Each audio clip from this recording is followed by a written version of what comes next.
네, 안녕하십니까. 새해 복 많이 받으십시오. 오늘 말씀은 시편 145편에서 147편까지 읽겠습니다. 요절 말씀은 147편 6절. 여호와께서 겸손한 자는 붙드시고 악인들은 땅에 엎드리시도다. 시편 145편에서 150편은 시편의 결론으로 보고 있습니다. 이 145편의 내용은 고난 중에 중심에 이 찬송을 세우라는 내용입니다. 이 표제어가 다윗의 찬송시로 되어 있습니다. 찬송을 히브리어로 이제 테일라라고 하는데 본 145편을 테일라라고 부릅니다. 탈무드에서 보면 그러니까 하루에 3번씩 테일라를 부르면 천국 간다는 말이 있을 정도로 유대인들이 좋아하는 본 시편입니다. 구조는 그 히브리 알파벳 순서로 된 아크로스틱 답관체로 되어 있습니다. 히브리 알파벳이 22개인데 그런데 21절로 되어 있어서 14번째 눈이 빠졌습니다. 그 이유는 이제 구조상 각 한 단락 덩어리가 7절, 두 번째 7절, 세 번째 7절로 이렇게 되어 있는데 메시지에서 하나를 뺀 것 같습니다.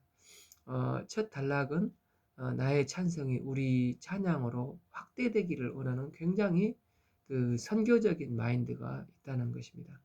1절 왕이신 나의 하나님, 7절 그들이 노래하리로다로 되어 있습니다. 즉 찬송을 나로 시작하지만 우리로 전체가 다 찬송을 하게 해주십시오 하는 게 이 찬송의 원리라는 내용입니다. 1. 왕이신 나의 하나님이여 내가 주를 높이고 영원히 주의 이름을 송축하리라. 다윗은 왕이 아닙니까? 그런데 다윗은 내가 왕이라고 하지 않고 왕이신 나의 하나님 이렇게 고백을 하고 있습니다. 지난 시간에 143편 12절에 주의 인자하심으로 나의 원수를 끊으시고 내 영혼을 괴롭게 하시는 자를 다 멸하소서 나는 주의 종이니이다 하면서 전적으로 하나님께 주권을 양도하지 않습니까? 그러니까 하나님은 나의 왕, 나는 주의 종. 똑같은 표현이 왕이신 나의 하나님입니다. 다윗은 자기가 왕이면서 왕이라고 생각한 적이 없고 오직 주님만 말씀하시옵소서. 진짜 왕은 하나님 한 분이심을 고백하고 있습니다. 그런데 이제 많은 사람들이 하나님을 믿는다고 하면서도 여전히 자기가 왕인 경우가 많습니다. 마치 요술램프의 거인과 같이 내 뜻을 이루기 위해서 하나님 도와주세요. 하나님 왜 제 기도를 안 들어주시는 겁니까? 하면서 하나님은 내 기도를 무조건 들어줘야 한다고 생각하기가 쉽습니다. 그러나 다윗은 그렇지 않고 자신이 왕임에도 불구하고 그의 태도는 항상 나는 종, 하나님은 나의 왕이라고 고백합니다. 이런 사람은 그러니까 하나님이 내 편이 되어주소서가 아니라 항상 내가 하나님 편에 서기를 원한다고 기도하고 있는 것입니다. 내가 날마다 주를 성축하며 영원히 주의 이름을 하나님은 나의 왕이시고 나는 주의 종이라는 것입니다. 3. 여호와는 위대하시니 크게 찬양할 것이라 그의 위대하심을 청량하지 못하리로다. 4. 대대로 주께서 행하시는 일을 크게 찬양하며 주의 능한 일을 선포하리라. 5. 주의 존귀하고 영광스러운 위엄과 주의 기이한 일들을 나는 작은 소리로 읊조리리이다. 6. 사람들은 주의 두려운 일의 권능을 말할 것이요 나도 주의 위대하심을 선포하리라. 7. 그들이 주의 크신 은혜를 기념하여 말하며 주의 의를 노래하리라. 그러니까 다윗의 찬송의 확신은 나의 하나님을 왕으로 모시는 신앙 고백에서 출발해서 이제는 그들도 이렇게 7절에 그들이 주의 크신 은혜를 기념하여 이렇게 말하지 않습니까? 그러니까 그들도 하나님을 왕으로 모시게 해주세요. 우리 하나님이 되게 해주세요. 나의 하나님에서 우리 하나님이 되게 해주세요 하면서 선교적인 그 마인드를 가지고 기도를 드리고 있습니다.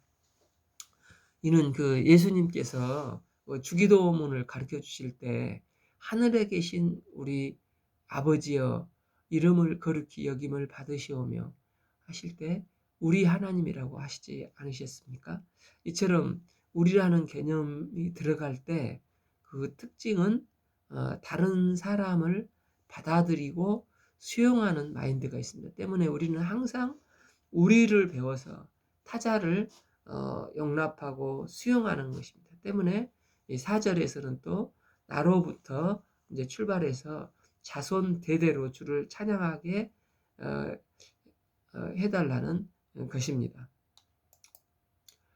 기독교 명문 가문의 특징이 뭐겠습니까? 그러니까 나로부터 출발해서 자손 대대로 하나님을 섬기며 찬송을 하는 것입니다.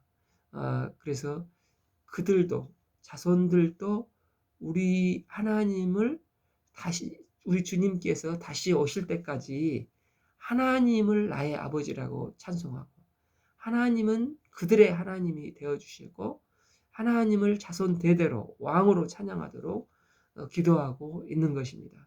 모든 성도님들에게 나로 시작해서 우리 가정 또 우리 이웃 또 자손 대대로 주님 한 분을 찬양하는 영적인 명품 가정이 되기를 기도합니다. 두 번째 단락은 8절에서 14절. 8. 여호와는 은혜로우시며 긍휼이 많으시며 노하기를 더디하시며 인자하심이 크시도다. 여기서 여호와가 신약에서는 아버지로 표현된다 하지 않습니까? 아버지와의 자녀 관계. 이렇듯 여호와와 그의 택하신 백성들의 관계가 그렇다는 것입니다. 때문에 하나님은 그의 자녀들에게 은혜를 주시고 특별히 약한 자들에게 더 관심을 가지신다는 것입니다. 때문에 방금 읽어보면은 하나님의 네 가지 성품이 나오지 않습니까? 하나님은 은혜로우시고 하나님은 긍휼이 많으시고 노하기를 더디하시고 인자하심이 이렇게 나오는데 이게 어디에 나오는 많이 들어본 말씀이지 않습니까? 출애굽기 34장에서 모세가 시내산에 올라가면서 계명을 받을 때 밑에서는 모세가 안 내려오니까 금송아지를 만들어서 우상 숭배를 하지 않습니까? 그래서 내가 그들을 다 쓸어 죽여버리겠다고 하니까 모세가 그러면서 이제 내가 너를 통해서 새로운 민족을 만들겠다 하실 때 이제 모세가 그들을 구원해 달라고 생명을 건 중보기도를 하지 않습니까?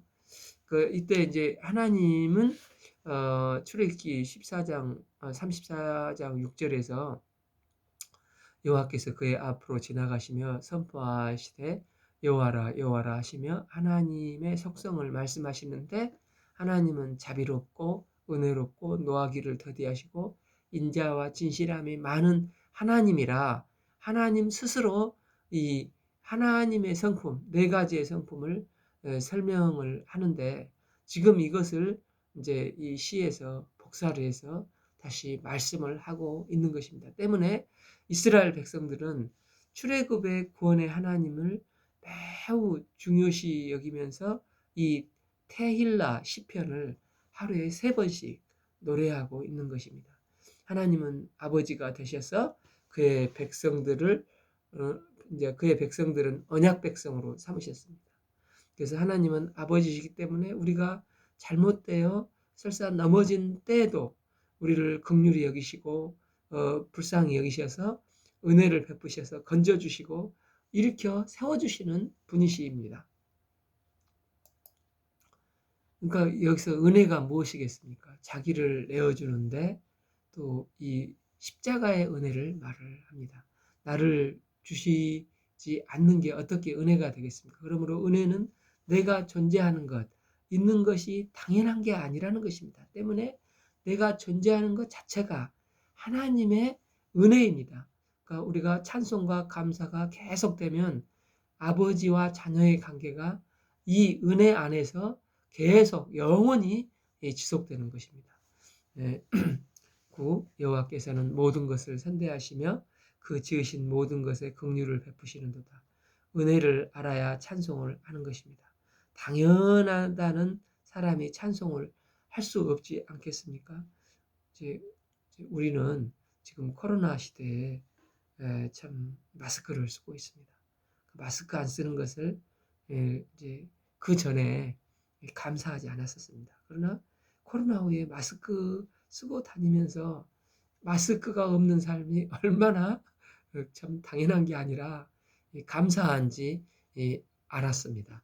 이제 중국에 또 살다 보니까 이제 저도 그 전반기에 비교적 자유롭게 전도할 수가 있었던데 그 삶이 얼마나 감사한 시간이었는지 정말 그 전도하는 게 뭐 스스로 할 수가 없고 정말 관계를 통해서밖에 할 수가 없는 지경에 이르렀습니다. 그래서 여러분들도 그 이웃에게 자유롭게 전도할 수 있는 게 얼마나 감사한지 그 있을 때 은혜를 누리십시오.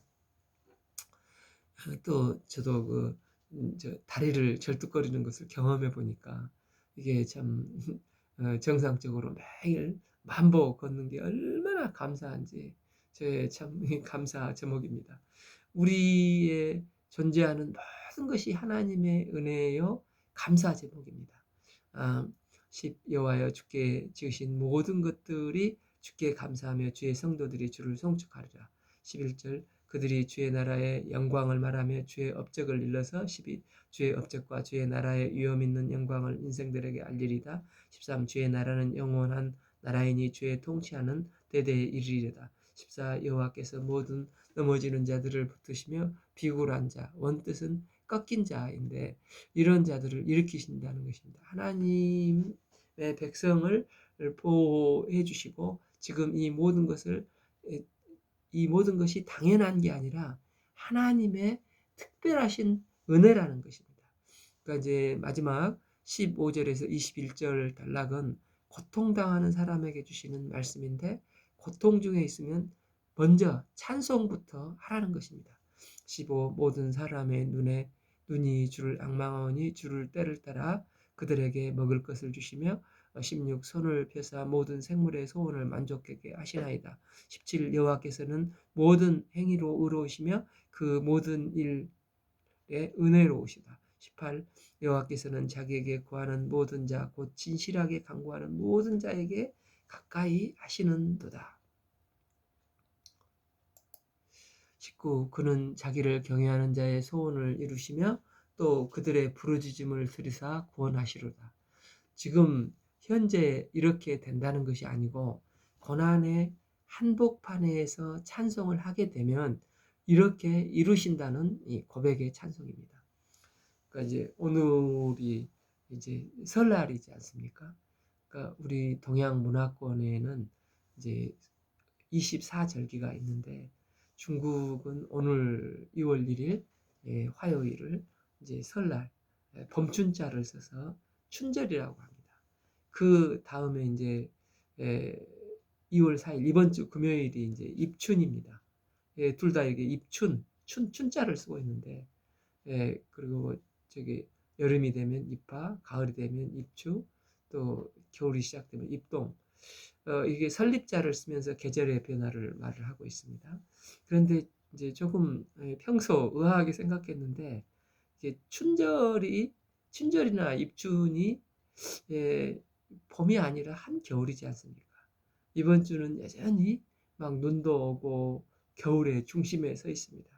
겨울의 한복판에 봄춘의 춘절이나 입춘은 봄이 아니라 한겨울입니다. 그런데 겨울 한복판에 봄을 먼저 이렇게 세우고 조금 지나고 이제 꽃피는 춘삼월이 되면은 이제 그제서 이 봄처녀 제 오시는 것입니다. 이와 똑같은 원리로 하나님을 경외하는 자들은 우리 인생 가운데 고난이라는 겨울 속에서 봄이라는 찬송을 세우는 것입니다. 춘절, 입춘이 한겨울에 있듯이 고난의 중간에 찬송을 부르라, 또 감사를 세우라는 것입니다. 그러면 범이 오듯이 나중에 승리가 임하게 된다는 것입니다. 이스라엘 백성들은 이처럼 고난 중에 찬송과 감사를 했습니다. 야고보서에 보면 고난 중에 기도하고 즐거운 일 있을 때 찬송하라고 했지 않습니까? 그런데 본 시편은 테일라에서 더 엄청난 말을 하고 있는 것입니다. 우리는 하나님의 아버지의 자녀들이기 때문에 이 고난의 한복판에서 믿음으로 찬송을 해라. 그러면 반드시 실제 찬송할 일들을 여호와께서 만들어 주실 거야 하시는 것입니다. 이걸 또 이스라엘은 하루에 3번씩 찬송을 하면서 노래를 이제 불렀기 때문에 이 바벨론 포로에서 이제 돌아오게 되고, 또 그 2차 대전이 끝나고 아비우스비 아우스비추 저기 저 형무소에서 고난 가운데서도 이제 일어서게 되는 일이 발생하지 않습니까? 20절, 여호와께서 자기를 사랑하는 자들은 다 보호하시고 악인들은 다 멸하시리로다. 21절, 내 입이 여호와의 영예를 말하며 모든 육체가 그의 거룩하신 이름을 영원히 송축할지어다. 우리도 이제 고난이 닥칠 때 고난의 한복판에서 여호와께 찬송을 부르는 믿음의 종들이 되어서 이 또 믿음을 축복하시는 하나님의 은혜를 누리기를 기도합니다.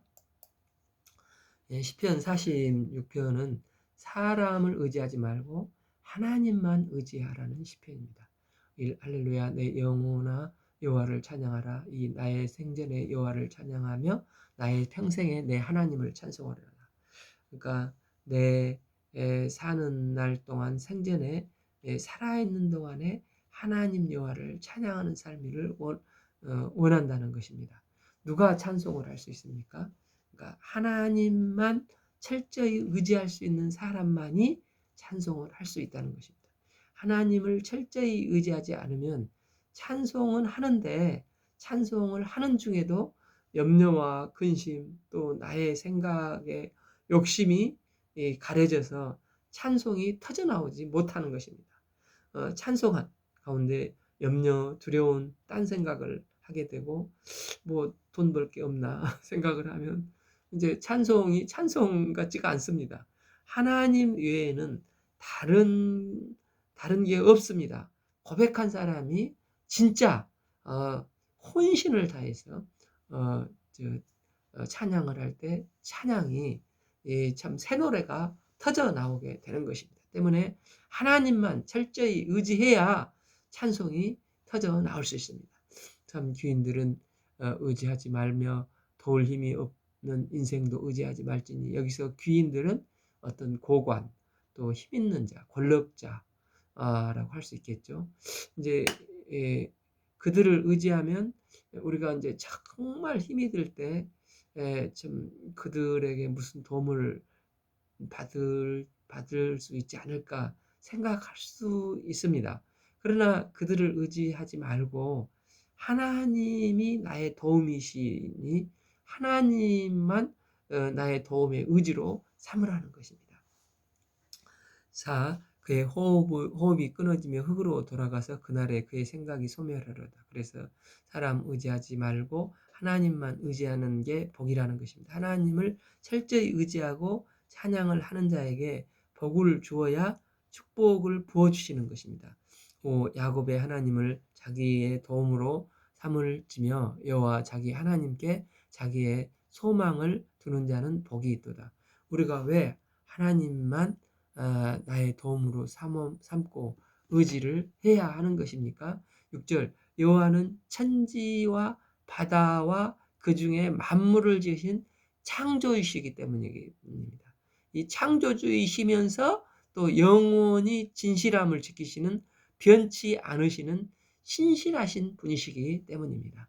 특별히 7절, 억눌린 자들을 위해서 정의로 심판하시고 또 줄인 자에게 먹을 것을 주시고, 또 여호와께서는 갇힌 자들에게 자유를 주십니다.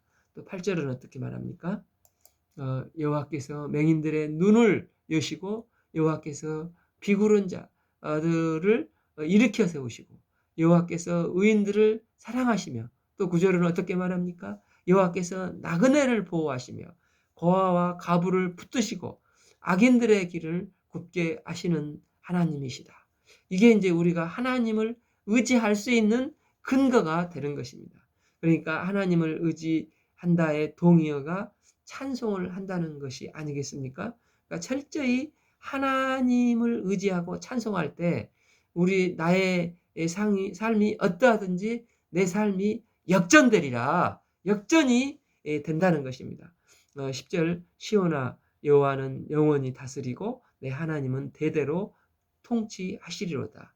할렐루야. 하나님을 철저히 의지하고 찬송하는 사람에게 이런 놀라운 일이 일어날 것을 믿고 축복합니다. 147편은 하나님이 주시는 선물이 무엇인가 하는 것입니다. 찬양을 하면 이제 첫째는 영성이 깊어지고 또 찬양을 하면은 둘째는 이제 한 마음이 되고 또 하나님의 관점에서 이제 셋째는 세상을 바라보게 된다는 것입니다. 찬양이 왜 이렇게 중요합니까? 하나님을 통해서 이제 너를 즉 세상을 바라보는 것입니다. 예, 찬양하기 전에는 이제 각자의 소리, 각자의 개성이 있지만 그 하나님을 찬송하게 되면 이제 하나님의 관점, 하나님의 렌즈를 끼고 이제 세상을 바라보게 됩니다. 그래서 어떤 분은 내 멋대로 살면 직설적으로 말을 하고 심지어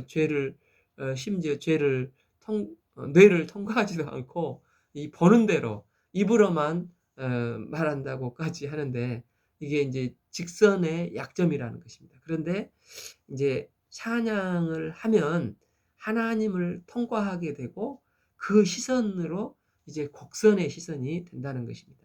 하나님을 통과하는 찬양, 느낌, 하나님의 손길이 되는 것입니다. 그래서 이제 영성이 깊어진다는 것입니다. 이제 우리 이제 교회에서 노래와 찬양이 없으면 자기 생각이 많아서 또 이렇게 다툼이 생길 수가 있습니다. 그러나 연합해서 찬양을 하게 되면 이 곡선의 시선이 되고 이제 다 하나가 되어서 이제 찬양을 하면 어떤 일이 벌어지게 됩니까? 할렐루야 우리 하나님을 찬양하는 일이 선함이며 찬송하는 일이 아름답고 마땅하도다. 선하고 아름답고 마땅하다고 합니다. 그 선하다는 것은 창세기 1장에서 하나님께서 어떤 소감을 발표를 하셨습니까? 하나님이 보시기에 좋았더라. 또 인간을 지으시고는 하나님 보시기에 심히 좋았더라. 이렇게 평가를 하지 않습니까? 그러니까 찬양을 하면은 이렇게 좋고 또 아름답고 마땅해지는 일이 벌어진다는 것입니다. 두 번째는 찬양을 하게 되면 해결책이 이제 선물로 다가온다는 것입니다. 이 여호와께서 예루살렘을 세우시며 상심한 자들을 고치시며 그들의 상처를 싸매시는도다. 이스라엘의 흩어진 자들을 모으시며 이 말씀은 이제 바벨론 포로로 끌려가서 참 흩어져 살았지만은 이제 그들이 다 돌아온다는 의미입니다. 이스라엘이 바벨론 포로로 끌려가서 사실 그들이 해방을 위해서 무슨 노력을 하고 투쟁을 한 게 있습니까? 아무것도 없지 않습니까? 아무것도 없고 그들은 바벨론 강가에서 우상에게 찬양하고 노래 부르라 이렇게 할 때 그것을 거절하면서 눈물을 흘리면서 그때 이제 에스겔의 격려를 받으면서 또 새 힘을 덧입고 다만 주님을 찬양하고 기도하고 예배를 드렸습니다. 우리도 마찬가지입니다. 우리가 이제 예배하고 찬양을 하면 부럽게 보이지만 결코 그게 아닙니다. 하나님의 역사에 하나님께서 친히 역사의 수레바퀴를 주권적으로 움직이시고 주관적으로 주권적으로 하나님의 일을 하시는 분이십니다. 그래서 이제 그 함석헌 씨 있죠. 우리의 해방을 도둑같이 찾아온 해방이라고 이제 일제에서 해방됐을 때 이제 해방을 도적같이 찾아온 해방 이런 표현을 했습니다. 그러니까 우리 민족도 어떻게 보면 그 유대인들과 좀 비슷한 점들이 많은 것 같습니다. 그러니까 해방이 그냥 엉겹교로 이거 어떻게 된 거야 한데 해방이 온 것이 아닙니까? 사실 뭐 요즘 틈틈이 이제 유튜브를 통해서 역사 공부를 좀 하는데 해방 그 직전에 1943년 경우에 그 변절자들이 가장 많았다고 합니다. 그러니까 당대의 지성인이었던 이광수 같은 경우는 어떤 분입니까? 28 독립선언문까지 작성했던 민족의 그 지성이었는데 그때 변절을 했고 그 체남선도 이때 변절을 했다고 합니다. 나중에 해방된 다음에 왜 조금만 참지 그랬느냐 이렇게 물으니까 일본이 이렇게 일찍 망할 줄 몰랐다고 그랬습니다. 이렇듯 민족의 지성이라고 했던 그들이 판단이 틀리고 또 민족을 배반을 하는 것입니다. 마찬가지로 이스라엘이 돌아오게 된 것은 그들의 그 노력과 애씀이 아니고 하나님께서 주권적으로 이제 바사와 고레스를 들어 쓰셔서 그냥 돌아오게 함으로 도적같이 죄송합니다. 해방이 찾아온 것입니다. 그래서 이제 귀환을 하게 됐습니다. 때문에 우리가 찬송하고 예배하면 하나님께서 주권적으로 이처럼 해결책을 은혜로 선물로 주시는 경우가 많다는 것입니다. 이제 질병의 문제도 하나님의 선물로 주시는 경우 있고 제가 산 증인이 아닙니까? 하나님이 선물로 이렇게 건강을 주시는 것입니다. 또 물질 문제도 우리가 막 그 참 힘들 때 돈을 아둥바둥 쫓아다니지만 그러나 그럴 때일수록 또 돈은 참 야속하게 도망갑니다. 하나님이 은혜를 부어주시고 은혜를 참 베풀어 주시면 순식간에 회복되는 경우가 있습니다. 하나님께서 이런 은혜를 베풀어 주시기를 기도합니다. 또한 이제 얼음같이 상대방과 굳어져 있는 관계가 봄날에 눈 녹듯이 순식간에 찬송을 하면은 녹아내리는 것입니다. 또 생명의 주관자이신 주님께서 참 생명이 없는 가정에 생명을 선물로 주시는 것입니다. 그러니까 저도 우리 가정에 5년 만에 애를 주셨는데 이상하게 저희 중국 교회는 그 이후에 내 가정이 몇 년 동안 애가 없어 불임이라고 막 걱정을 했는데 그러나 이제 우리가 여전히 기도하고 찬송을 하니까 주님께서 선물로 이렇게 주셔서 다 이제 뭐 초등, 중등을 다니고 있는 상태까지 됐습니다. 또 그 함께 동역했던 이제 우리 그 선교사님 가정이 이제 40세가 넘으셔서 이제 둘째가 태어나는 은혜를 덧입고 이제 작년에 저희 아들과 함께 대학에 들어갔습니다. 그래서 당시 우스갯소리로 애 못 낳은 사람들은 다 우리 교회로 오시오라고 웃기도 하였습니다. 이처럼 우리의 노력이나 애씀보다도 기도하고 찬송할 때 결정적으로 하나님의 선물, 하나님의 은혜가 임하는 것을 보게 됩니다. 이 은혜가 어떨 때 옵니까? 이 겸손히 예배드리고 찬송하는 자에게 임한다는 것입니다. 다만 하나님을 끝까지 의지하고 찬송을 하면 하나님께서 선물의 볼다리를 쫙 펼쳐 주실 것입니다. 우리도 찬양할 때 응답의 선물이 오는 것을 체험하면서 하나님의 크신 은혜를 감당하는 종들로 빚어지기를 기도합니다. 그가 별들의 수요를 세시고 그들을 다 이름대로 부르시는도다. 우리 주는 위대하시며 능력이 많으시며 그의 지혜가 무궁하시다. 주는 광대하시며 여호와께서 겸손한 자들을 붙드시고 악인들이 땅에 엎드려 깃들이시도다. 7절 감사함으로 여호와께 노래하며 수금으로 하나님께 찬양할 자다. 8 그가 구름으로 하늘을 덮으시며 땅을 위하여 비를 준비하시며 산에 풀이 자라게 하시며 9 들짐승들과 우는 까마귀 새끼에게 먹을 것을 주시는도다. 10 여호와는 말이 힘이 세다 하며 기뻐하지 아니하시며 사람의 다리가 세다 억세다 하며 기뻐하지 아니하시고 11 여호와는 자기를 경외하는 자들과 그의 인자하심을 바라는 자들을 기뻐하시는도다. 하나님을 바라고 찬송하는 자에게 해결책을 선물로 주신다고 계속해서 이렇게 말씀을 하시지 않습니까? 세 번째 단락은 이제 자녀들이 살아난다는 것입니다. 12 에루살렘아 여호와를 찬송할지어다. 시온아 내 하나님을 찬송할지어다.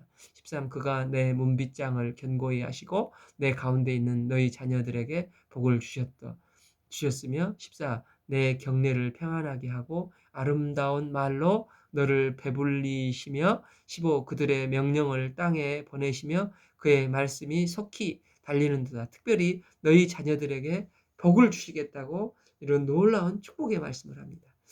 이 시대에는 이제 저도 이제 한국에서 그 안식년을 보내니까 그때 이제 한국에서 그 유행하는 게 포 시대, 삼포 시대부터 시작을 했는데 그러니까 연애, 결혼, 출산을 포기하고 이제 오포 시대로 또 넘어가서 거기다가 취업, 내 집 마련 포기를 하고 또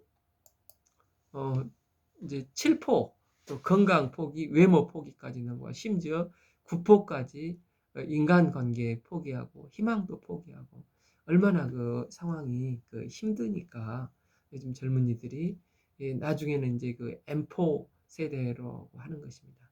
그러니까 이제 이것은 이제 마귀가 이런 말을 조장을 하고 있는데 얼마나 그 젊은이들이 취업문이 좁고 힘들기 때문에 그 현실에 많이 매여 있는 것을 보게 됩니다. 그런데 이제 사도행전 2장 17절에서 어떻게 말씀을 하십니까? 하나님이 말씀하기를 말세에 내가 영을 모든 육체에 부어주리니 너희의 자녀들은 애언할 것이요 너희의 젊은이들은 환상을 보고 너희 늙은이들은 꿈을 꾸리라. 하나님께서 함께 하시면 시시하게 살지 않고 이 환상, 즉 비전을 보고 벅찬 가슴으로 살아가게 된다고 말씀하십니다. 때문에 그 자녀들이 어려움 가운데서도 찬송을 하면은 살아나게 됩니다. 찬송을 하게 되면 성령 충만하여서 하나님의 시각을 갖고 소망을 갖게 됩니다. 이제 성령 충만을 하면은 이게 두 가지가 생긴다는 것입니다. 하나는 그 기쁨, joy가 있고 또 하나는 이웃이 보이기 시작한다는 것입니다. 이제 그래서 프랑스 그 아바 삐르라는 신부님이 이웃에 관한 나의 수치라는 책을 썼는데 저도 읽어보지는 않았지만 예화는 들은 것 같습니다. 어느 날 어떤 청년이 와서 상담을 하면서 자살을 하겠다고 이렇게 했답니다. 보통 서역자들과 다르게 그는 그래 그러면 그래라 이렇게 했다고 합니다. 이와 같이 이제 죽으려고 하면은 나 요즘 가난한 사람을 위해서 집을 짓고 있는데 이왕 죽을 거 나 좀 도와주고 나서 죽는 게 어떠냐 이런 말을 했답니다. 그런데 그가 이제 집 짓는 것을 도와주다가 안 죽었다고 합니다. 그래서 이제 그 이웃을 도우면서 새로운 소망이 생기는 것입니다. 그래서 서양 말 중에 당신이 아무 희망이 없다고 생각하면 그때 누군가를 도와줘 보라 그런 말이 있다는 것입니다. 이처럼 그러니까 찬양을 하는 성도들은 기쁨이 있고 이웃을 도울 힘이 생긴다는 것입니다. 자녀들이 찬양을 하면 기쁨이 있고 이웃이 보이고 그들에게 이제 축복이 흘러가게 되는 것입니다. 때문에 절망할 수가 없고 어떤 상황에서도 성령 충만하면 얼어붙은 나를 비롯해서 이웃을 살리는 삶을 살게 되고 어떤 절망도 이기고 희망으로 바꿀 수 있다는 것입니다. 16 눈을 양털같이 내리시며 서리를 재같이 흩으시며 17 우박을 떡 부스러기 같이 뿌리시나니 누가 능히 그의 추위를 감당하리요. 18 그의 말씀을 보내사 그것을 녹이시고 바람을 불게 하신즉 물이 흐르는도다. 자연 그대로일 수도 있고 또 찬양을 할 때 얼어붙은 것들을 녹이시고 바람을 불게 하신즉 물이 흐른다. 이토록 하나님이 축복과 은혜가 임한다는 것입니다. 19 그가 그의 말씀을 야곱에게 보이시며 그의 율례와 규례를 이스라엘에게 보이시는도다. 20 그는 어떤 민족에게도 이와 같이 행하지 아니하셨나니 그들은 그의 법도를 알지 못하였도다. 할렐루야.